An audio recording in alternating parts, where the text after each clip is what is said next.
சிலர் என்ன செய்வாங்கன்னு சொன்னால் ஒரு கல்யாணம் செஞ்சுருவாங்க. ஒரு மனிதன் வந்து சந்தோஷப்படலாம், நான் சுன்னா முறைப்படி செஞ்சேன், நல்ல முறையில் செஞ்சேன், தீன் அடிப்படையில் செஞ்சேன், நிறைய மக்கள் அதை பார்த்து மாறினாங்க, அல்ஹம்துலில்லாஹ்னு ஒரு மகிழ்ச்சியை பகிர்ந்து கொள்வது வேறு. அப்படி இல்லை, ஒரு கல்யாணத்தை செஞ்சு ஒரு பெரிய ஒரு ஹோலில் எடுத்துட்டு விளங்கிட்டா. நான் நினைக்கிறேன் எங்களோட ஊரில் ஒரு 50-60 பேர் தான் அந்த மாதிரி ஹோல்களில் என்ன செய்வாங்க, திருமணம் செய்வாங்க. அல்ஹம்துலில்லாஹ் நம்மளும் அந்த லிஸ்ட்டில் ஒத்தனாக அல்ஹம்துலில்லாஹ்னு சேர்த்துக்கிறேன் விளங்கிட்டா. நம்மளும் அந்த லிஸ்ட்டில் ஒத்தனா மாறின பெரிய சந்தோஷம். அதாவது ஊரில் ஒரு 40 பேர் தான் செய்வாங்களாம், இருக்கிற 40,000 பேரில் அவர் ஒருத்தர் செலக்டட் ஆகிட்டாங்க பாருங்க. அதில் ஒரு திருப்தி அவருக்கு, அந்த ஹோலில் அவர் திருமணம் சுண்ணாப்படி செஞ்சு அதெல்லாம் இல்லை, இதில் அவருக்கு ஒரு திருப்தி வரும். அந்த மாதிரி நபர்கள் ஒன்றில் அவர்கள் திருந்திக் கொள்ளணும். அவர்கள் என்ன யோசிக்கணும், பாரு இது நம்மளோட லெவலுக்குள்ளது. நீ திருமணம் செய்கிறத பார்த்தோன்னா வானத்தில் திருமணம் செய்கிறவன்லாம் இருக்கிறாங்க விளங்கிட்டா. அங்கே சாப்பிட்டு அங்கே கை கழுவிட்டு இறங்கிறவன்லாம் என்ன செய்கிறான் இருக்கிறாள். அதனால் பெருமை அடிக்கிறதுக்கு ஒன்றும் இல்லைன்னு அவனே யோசிச்சாண்டா அவன் திருந்திடுவான். அல்லது நம்ம தான் என்ன செய்ய வேண்டியிருக்கும் அவனுக்கு, இதில் நீங்கள் பெருமை அடிக்காதீங்க, இதில் பெருமை அடிக்கிறதா இருந்தால் நீங்களாம் பெருமை அடிக்கணும் அப்படின்னு நம்ம ஒரு பெரிய லெவலில் ஒருத்தரை காட்டலாம். அதையும் கூட நம்ம பொறாமையில் சொல்லக்கூடாது, அதுவும் முக்கியம். இவர் பெரிய கல்யாணம் செஞ்சுட்டாருன்னு சொல்லி இவனுக்குள்ள பொறாமை என்ன செய்யக்கூடாது, காட்டவும் கூடாது.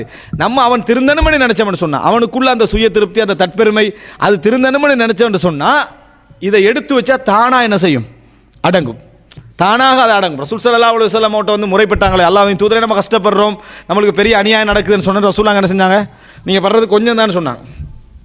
உண்மையிலேயே மக்கா மக்கள் பட்ட அந்த கஷ்டம் வந்து சாதாரண கஷ்டம் இல்லை. ஆனால் அவங்களுக்கு அதன் ஊடாக நம்ம நிறைய சோதனைப்படுகிறோம் எண்ணம் வந்துட்டு, அதனால தான் அந்த ரசூலுல்லாஹ் சொல்கிறாங்க. ஆனால் ரசூல் ஸல்லல்லாஹு உடனே சொன்னாங்க, இதை விட கஷ்டப்பட்டவங்க இருக்கிறாங்க, வாள் வைக்கப்பட்டு இரண்டாக புழக்கப்பட்டவங்களாம் இருக்கிறாங்கன்னு சொல்லி அந்த கஷ்டத்துக்கு நீங்கள் இன்னும் வரலன்னு தான் ரசூல் ஸல்லல்லாஹு அலைஹி வஸல்லம் சொன்னார்கள். எனவே அதில் இருக்கக்கூடியவர்களை காட்டினா எப்பயும் குறையும். அதனால தான் ரசூல் ஸல்லல்லாஹு அலைஹி வஸல்லம் என்ன செய்கிறாங்க, அந்த தன்மை உங்களுக்கு திருப்தி வரணும் விட கீழே உள்ளவங்களை பாருங்க, அதனால சொன்னாங்க.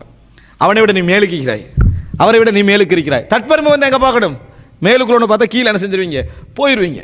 எனவே இந்த பகுதி மேலுள்ள பொருளாதாரமாக இருந்தால் எதாக இருந்தாலும் சரி. இரண்டாவது, அதில் உள்ள குறைகளை பார்க்கணும். அதில் உள்ள குறைகள், உண்மையிலேயே இந்த உலகத்தில் எல்லா நிஅமத்தும் ஒருவனுக்கு பூர்ணமாக கிடைத்தாலும் அவன் குறையுள்ளவன் தான். எல்லா நிஅமத்தும், ஆரோக்கியத்தில் அப்படி இருக்கிறான், 101 வயசுல அழகா எழுந்து நடந்து சமைச்சு அவன் சாப்பிட்றான், அழகுல அப்படியே கம்மாம அப்படியே என்ன செய்கிறான், அவன் இருந்து கண்டிருக்கிறான், பேச்சு அப்படி இருக்குது, பொருளாதாரம் அந்த மாதிரி, பிள்ளைகளாக நிறைவேற்கிறது, இருந்தாலும் அவன் குறையுடையவன். இதான் எங்களோட நம்பிக்கை. எவ்வளவு இருந்தாலும் அவன் குறை உள்ளவன் என்பதுதான் எமது நம்பிக்கை. பூரணமாக முடியாது. அதனால் ஒவ்வொன்றிலையும் அவன் குறைய பார்த்தான் என்று சொன்னால் அது முடியும்.